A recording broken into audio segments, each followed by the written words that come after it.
Oh, absolutely. If you make snack foods, snacking is a really good idea because it's been a highly profitable industry. Because when we started to develop a food surplus, we started to be able to grow more food than people were eating, and they were already eating at the right amount to stay in balance, to activate what I call their normal weight regulating balance, because all human beings keep a tight regulation on their weight. This is determined just like your blood pressure and your heart rate and how many times you breathe. We don't think of it that way because we've been counting calories, but nature counts calories way better than human beings do. So what happened was we were already in homeostatic balance, and we were eating an appropriate amount so that there was a normal distribution. There were some skinny people, there were some fat people, but there was enough food available, and we were within a normal range with just a few outliers. So what happened then was we had a food surplus, and when there's a food surplus, that food needs to be sold. And when you need to sell more food than people are eating, you have to either get them to eat more at a meal or to get them to eat more frequently. And so snacks became a really good idea. And there's a number of marketing techniques that have come along to do that. And many, the research studies, the fitness industry, they are not going to make any money by your not eating. No eating is no profit.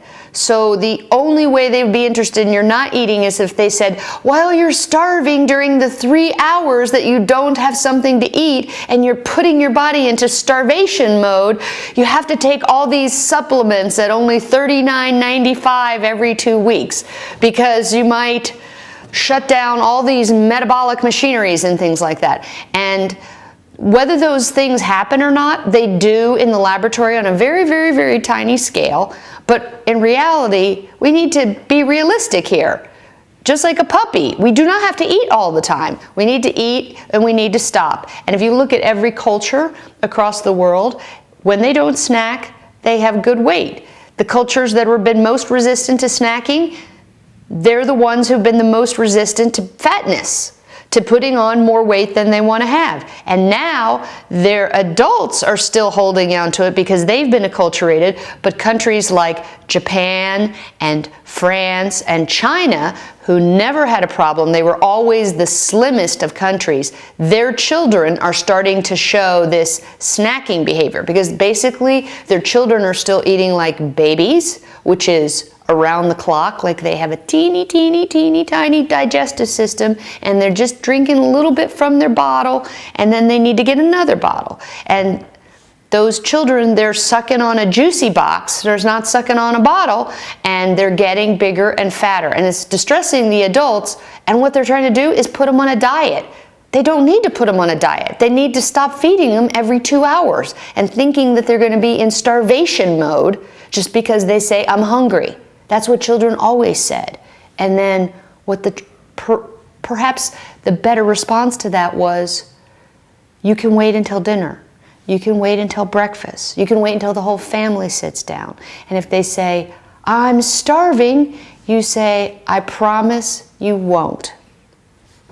That's it.